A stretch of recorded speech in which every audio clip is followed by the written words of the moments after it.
Salut, c'est dans la poche. Aujourd'hui, on vous accueille dans le grand entrepôt de l'entreprise Face au Zinc à Mons pour vous parler de l'art habite la ville.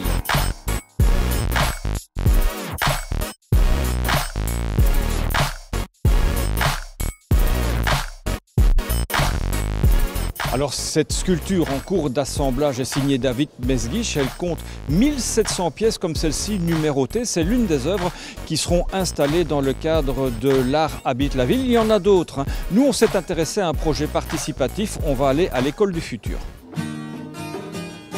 Alors, le carbone, c'est un système de reproduction de dessin. Ça se reproduit sur la feuille qui est en dessous. Donc vous, sur le bois peint. Et oui, à l'école du futur, on travaille son empreinte carbone pour protéger la nature. Comment? Eh bien, regardez, dans quelques instants, ces planches à dessin vont se transformer en... nichoirs pour les oiseaux.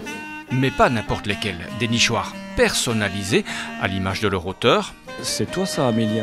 Oui. Mais j'ai un gros nez là-dessus, ça fait peur. Et surtout des nichoirs artistiques. C'est dans le cadre de la fondation Mons 2025 pour la Biennale L'Art habite la ville. Et donc dans ce cadre-là, on crée un village des nichoirs sur la place du parc. Donc il y a 160 personnes qui participent à ce projet. École primaire, tout public, école secondaire. À l'école du futur, on a immédiatement embrayé par amour de la nature. J'aime bien les oiseaux.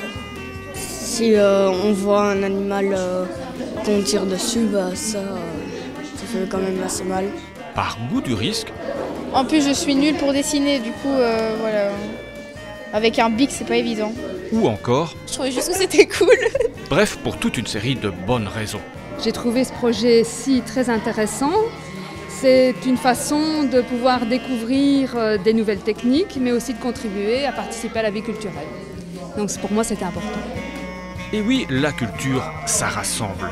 On va dire que le nichoir est un prétexte quelque part, puisque l'idée c'est que chaque nichoir reçoive le visage des voisins, des habitants, et donc ça devient une sorte de village utopique où les oiseaux et les hommes vivent ensemble. Un projet utopique et surtout durable. Durable, en tout cas, nous, notre but est qu'il dure au moins 2 ans. On l'espère durable dans les têtes, en fait. Collé, cloué, emballé, reste à poser le petit toit en zinc et le tour est joué direction la place du parc, à 2 pas de l'école du futur. C'est un peu votre parc à vous aussi? Oui, tout à fait. Il y a beaucoup d'élèves qui passent par là. Et puis c'est un peu une vitrine de notre travail. Les élèves sont passionnés et je pense que c'est vraiment super pour eux de pouvoir être exposés d'une certaine manière.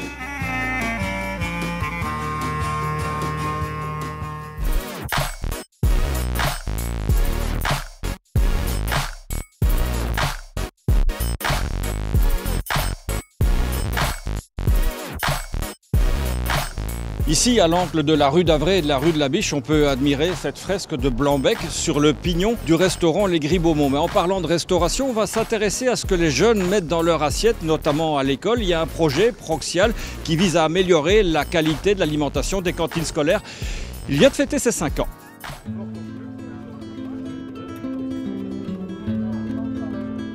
Alors c'est bio, c'est local, mais est-ce que c'est bon? Super bon, franchement, c'est des saveurs qu'on n'a pas l'habitude de manger et puis même la présentation de l'assiette, on arrive, on se demande un peu ce qu'on va manger, mais c'est franchement super bon. On peut dire que l'équipe du projet Proxial sait mettre les petits plats dans les grands pour séduire son auditoire. Aujourd'hui, ils sont une centaine de directeurs, chefs de cuisine ou politiques invités pour tirer le bilan de 5 ans d'action dans les écoles provinciales. 5 ans pour dire au revoir à la malbouffe. On essaie vraiment de convaincre tout le monde au niveau des papilles, au niveau des saveurs, et c'est vrai qu'une belle assiette comme ça, on ne peut pas s'empêcher de se dire que le bio, le local, voilà, c'est fantastique. Travailler des produits sains, c'est fantastique, mais ça demande une nouvelle approche. En cuisine, responsables de cantine ou de collectivité apprennent à travers une formation à changer des habitudes ancrées parfois depuis très longtemps. C'est quelque chose qu'on doit garder et pas commencer à partir dans les boîtes, les produits déshydratés, tout ça et tout. Il faut essayer ce sont des valeurs qu'il faut garder, qu'on est en train de perdre et qu'il faut remettre à table en fait. Il ne faudra pas commettre trop de boulettes aujourd'hui. Non, c'est pas la journée.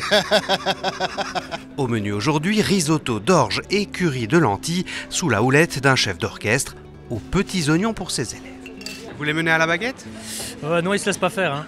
Ouais, ça va. Depuis 5 ans, l'équipe Proxial sillonne donc les écoles provinciales pour porter la bonne parole. Et ça marche. Plus de la moitié d'entre elles sont dans un processus de transition. Circuit court, produits peu transformés et bio. Le changement est en route. Je dirais qu'on revient à l'essentiel de la cuisine. Donc avant, tout était précieux. Et donc on revient à cette notion de précieux. Et donc c'est clair qu'on ne va plus jeter de fan, on ne va plus jeter les épluchures. Tout est réutilisé, tout est valorisé. La contrainte, c'est de rester notamment dans l'enveloppe budgétaire, pas question de faire payer plus cher aux enfants, par exemple. Oui, il est hors de question de faire une alimentation de grande qualité et que finalement il n'y ait qu'une élite qui puisse y accéder, tout à fait. Nous, notre but, c'est que tout le monde puisse accéder à une alimentation de qualité. Mais Proxial, ce n'est pas que la cantine, c'est aussi une réflexion sur les collations dans le cartable des élèves ou encore les snacks dans les distributeurs. Bref, une sensibilisation à l'ensemble de l'alimentation et à son impact global sur l'environnement.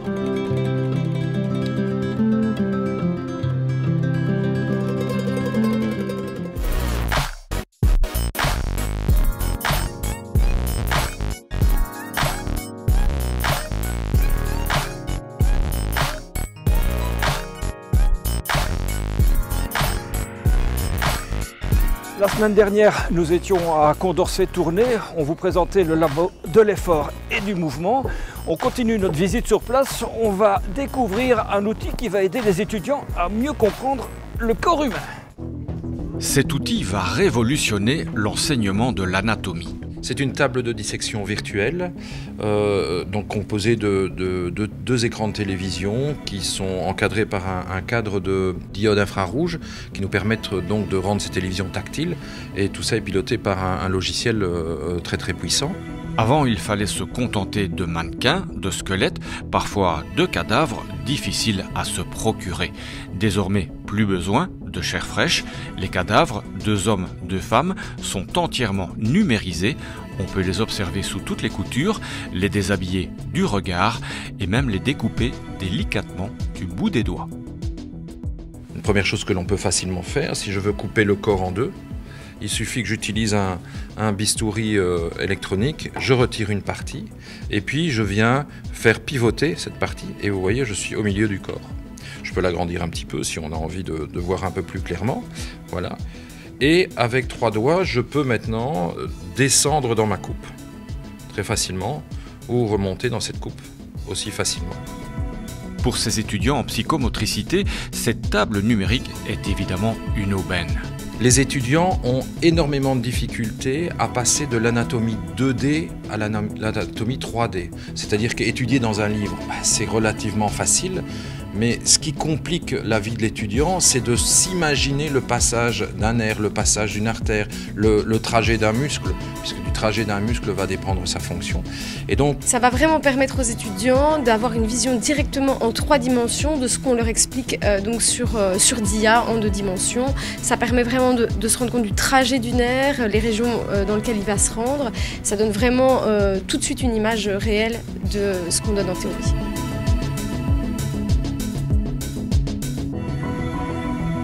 Ça change la manière d'enseigner ? Oui, je pense que ça change. C'est plus dynamique aussi, je crois, pour les étudiants. On est moins dans le cours ex cathedra.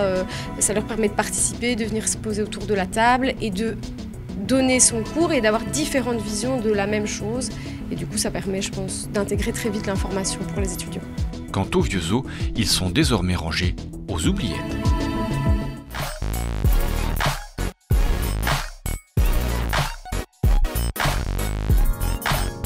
Vous voyez, il n'y a pas que des fresques monumentales qui habitent la ville, il y a aussi des réalisations plus discrètes, comme ici cet adhésif réalisé par les étudiants de la catégorie artistique de Hainaut Condorcet Saint-Guilain. Voilà, l'art habite la ville, ça commence ce samedi 30 mars. Nous, on se retrouve la semaine prochaine et en attendant sur les réseaux sociaux. Allez, ciao!